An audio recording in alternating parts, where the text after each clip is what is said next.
Alright, here's a real popular strip mall area in LA. We're on Slauson and Fairfax, right? Everybody knows this area fairly well. Across the street, you got Mike's Deli, who's been serving sandwiches in the community for God knows how long, right? And Ladera Motors has been here forever. And this is, to get your attention, this is Nipsey Hussle's neighborhood, right? So I'm going to explain taxing the rich for consumers, so you understand. I'm gonna explain it for dummies. All right, so let's say a strip mall, a man owns, let's say Nipsey Hussle owns this strip mall. He owned the one down there on Slauson and Crenshaw, him and his partners, correct? So let's say he owns this strip mall. Across the street is Home Depot, and you guys got to understand where I'm about to go with this, why it's important, right? So he owns this strip mall, and you got an anchor like Home Depot. I should have did this in the Home Depot parking lot so you can see all the stores. All right, there's a McDonald's over there and a Home Depot and so on and so forth, right? So with that being said, the owner who owns this strip mall rents it out, right? But before he rents it out, he has to pay taxes on the property every year. Every 3 to 5 years, maybe the tenants change, so on and so forth. And this is actually where I have my backpack giveaway, one of my backpack giveaways, right? So because he gets taxed on it, that tax increase that Kamala and the Democrats say, we got to tax the rich, right? It goes to the tenants. So let's say his tax bill went up from paying $100,000 to $300,000 or $200,000 or $50,000, whatever the increase is, he's gonna raise the rent on his commercial property. So let's say LH Cleaners is renting from him for $3,000. It goes up to $3,500, right? So what does LH Cleaners do? Instead of your shirt getting dry cleaned for $1, as she's picking up her dry clean, right? It goes up to $1.50, right? Now, $1.50 may be too much, right? So you either have the option to pay the $1.50, or you say, you know what? I'm gonna go to the wash house and wash my own clothes, right? So now you got to take 2 hours out, because it takes 2 hours to go to the wash house to wash your clothes. Now, let's say the anchor. So you got Home Depot, and this is just a quick crash course for dummies, right? Or for the liberal Democrats, right? Now, let's say LH say, you know what? The lease is too high. The lease is way too high. I can't pay $3,500 instead of $3,000. So you know what LH Cleaners do? They leave.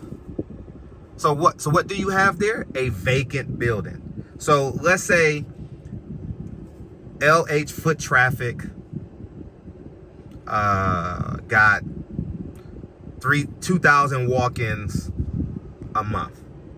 Well, 2,000 walk-ins, you got State Farm over there. Maybe one out of the 2,000 goes into State Farm, gets insurance.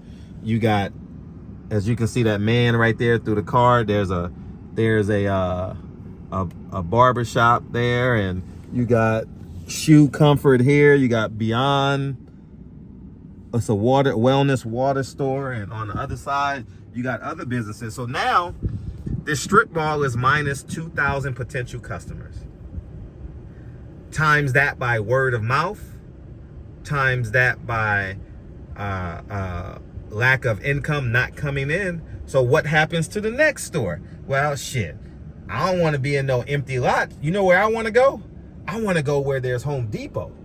I want to go where there's a McDonald's in the parking lot, so I know I'm going to get that walking traffic. It's called foot traffic. People call it foot traffic, right? So shit, the next time I race, I'm going to Home Depot, right? So now you got an empty lot. So now State Farm leaves. Now the barbershop leaves. And now you got 3 stores are empty and a half full parking lot. So now the resources that they offer to the community are no longer there. So now these 3 stores are forced to make a decision. shit, is my customer base strong enough to withstand the 6 months to a year that it's going to take to get this commercial strip mall filled again? If it's not, you have to close your doors and now you work from online, right? That's why it's so important when Ralph's closed on Crenshaw and Slauson, because Ralph's probably had 100,000 people in foot traffic a month. So it was the anchor. I don't know what the anchor is for this strip mall, but across the street, Mike Deli is the anchor over there. And guess what? If Mike Deli gets 10,000 people foot traffic a month and they drive and they say, oh, I can go get my hair done over here. I can drop my cleaners off next week when I come pick up from Mike Deli's. I can park over here because Mike Deli's is full. I park over here, drop my cleaners off, walk across the street, go get my turkey sandwich, and walk back. That's the reality of taxing the rich. It's a simple equation. Y'all think poor people and the Democrats have trained y'all to believe taxing the rich is a basketball game. Someone has to win and someone has to lose. Nah.